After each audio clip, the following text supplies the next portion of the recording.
Hi guys, ಇವತ್ತು ಕಟೀಲಿಗೆ ಟ್ರಿಪ್ಪಿಗೆ ಬಂದಿದ್ವಿ. ಟ್ರಿಪ್ಪು ಮಜವಾಗಿತ್ತು. ನಾವೆಲ್ಲ ಕಟೀಲಿಗೆ ಬಂದು ಒಳಗೆ ದರ್ಶನ ಎಲ್ಲ ಮುಗಿಸ್ಕೊಂಡು ಒಳಗೆ ಬಂದು ಕೂತ್ಕೊಂಡು ಮಾತಾಡ್ತಿದ್ವಿ. ಮಾತಾಡ್ತಾ ಪ್ರಸಾದ ಇತ್ತಲ್ಲ, ಅದನ್ನು ತಿಂತಾಯಿದ್ವಿ. ಎಷ್ಟು ಚೆಂದ ಇತ್ತು, ಲಾಡು ಎಲ್ಲ ಚೆಂದ ಇತ್ತು. ನಾವು ತಿನ್ಕೊಂತ ಮಾತಾಡ್ತಿದ್ವಿ. ನಮ್ಮ ಅಪ್ಪ ಬಂದ ಆಮೇಲೆ ಹೋಗಿ ಏನೆಲ್ಲ ಉಂಟು ನೋಡಿದ್ವಿ. ಅಲ್ಲಿ ಇರುವಾಗ ಹಸು ಇತ್ತು. ಆ ಹಸು ಎಷ್ಟು ಸುಂದರವಾಗಿತ್ತು. ಆಮೇಲೆ ಮುಂದೆ ಹೋಗಿ ಅಲ್ಲೇ ನಾಗಬಲಿ ದೇವರಿಗೆ ಕೈ ಮುಗಿದು ಆಮೇಲೆ ಹೋಗಿ ಅಲ್ಲಿ ನೀರಲ್ಲಿ ಇದು ಮೀನು ಬಂದು ಕಡಿತಿತ್ತು ನಾವಲ್ಲಿ ಮಾಡುವಾಗ. ಆಮೇಲೆ ಹೋಗಿ ಊಟಕ್ಕೋಸ್ಕರ ಹೋಗ್ತಿದ್ವಿ. ನೀರು ಎಷ್ಟು ಚೆನ್ನಾಗಿತ್ತು ನೋಡುವಾಗ. ನೀರು ಕಡಿಮೆ ಇತ್ತು. ಜೋರು ಮಳೆ ಬಂದಾಗೆಲ್ಲ ನೀರು ತುಂಬಿ ಹರಿತಿತ್ತು.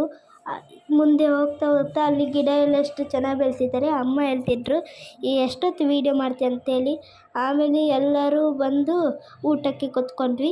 ಊಟಕ್ಕೆ ಕೂತ್ಕೊಂಡಾದ ಮೇಲೆ ಆ ಖಾರ ಚಟ್ನಿ ಮತ್ತು ಆಲೂಗಡ್ಡೆ ಪಲ್ಯ ಮತ್ತು ಅದೇನೋ ಹಾಕಿದ್ರು. ಆಮೇಲೆ ಅನ್ನ ಸಾರು ಹಾಕಿ ಎಷ್ಟು ಚೆನ್ನಾಗಿತ್ತು ಊಟ. ನೀವೊಂದು ಸಲ ಟ್ರೈ ಮಾಡಿ ಬನ್ನಿರಿ ಟ್ರಿಪ್ಪಿಗೋಸ್ಕರ ಅಂತೇಳಿ ಕಟೀಲಿಗೆ ಬನ್ನಿ.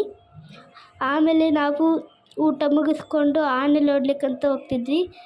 ನಾವು ಕೈ ತೊಳ್ಕೊಂಡೆಲ್ಲ ಆನೆ ನೋಡ್ಲಿಕ್ಕೆ ಹೋಗ್ತಿದ್ವಿ. ಅಲ್ಲಿ ಆನೆ ನೋಡ್ತಿದ್ವಿ. ನಾನು ಆಶೀರ್ವಾದ ತಗೊಂಡೆ ಆನೆ ಜೊತೆ.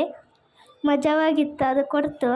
ಆಮೇಲೆ ನಮ್ಮ ಅಣ್ಣ ತಗೊಂಡ ಆಶೀರ್ವಾದ, ಅವನಿಗೆ ಕೊಡಲಿಲ್ಲ. ಆಮೇಲೆ ಅವ್ರ ಅಮ್ಮನ ಜೊತೆ ತಗೊಂಡ ಅವನಿಗೆ ಸಿಕ್ತು, ಅವ್ರ ಅಮ್ಮನಿಗೆ ಸಿಗಲಿಲ್ಲ. ಆಮೇಲೆ ಎಲ್ಲರೂ ಒಂದೊಂದು ಆಶೀರ್ವಾದ ಮಾಡಿಸ್ಕೊಂಡ್ವಿ. ಅಜ್ಜಿ ಬಂದರು. ಅಜ್ಜಿ ಆಶೀರ್ವಾದ ಮಾಡಲಿಲ್ಲ ಅದು. ಆಮೇಲೆ ಅಮ್ಮ ಬಂದು ಅದನ್ನು ಇದು ಮುಟ್ಟಿ ಅವ್ರು ಸಹ ಮಾಡಿದರು. ಎಲ್ಲರೂ ಒಂದೊಂದು ಆಶೀರ್ವಾದ ಮಾಡಿಸ್ಕೊಂಡು ದೊಡ್ಡಪ್ಪ ಅದಕ್ಕೆ ಬರಲೇ ಇಲ್ಲ.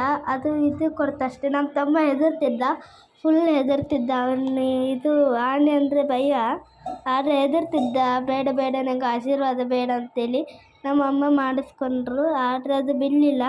ಅದು ಇದು ಕೊಡ್ತಷ್ಟೇ. ಆಮೇಲೆ ಅಮ್ಮ ಮಾಡಿಕೊಟ್ರು. ಆಮೇಲೆ ಒಳಗೆ ಹಸು ಇತ್ತು, ಚೆನ್ನಾಗಿತ್ತು ಹಸು. ಆಮೇಲೆ ನಾವು ಹೊರಗೆ ಬಂದು ನೀರಿನಲ್ಲೂ ನೋಡ್ತಿದ್ವಿ. ಎಷ್ಟು ಚೆನ್ನಾಗಿತ್ತು. ಮೀನು ಮತ್ತು ಏಡಿ ಎಲ್ಲ ಇತ್ತು.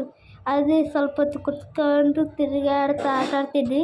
ಎಷ್ಟು ಚೆನ್ನಾಗಿತ್ತು ಇವತ್ತಿನ ಟ್ರಿಪ್ಪು.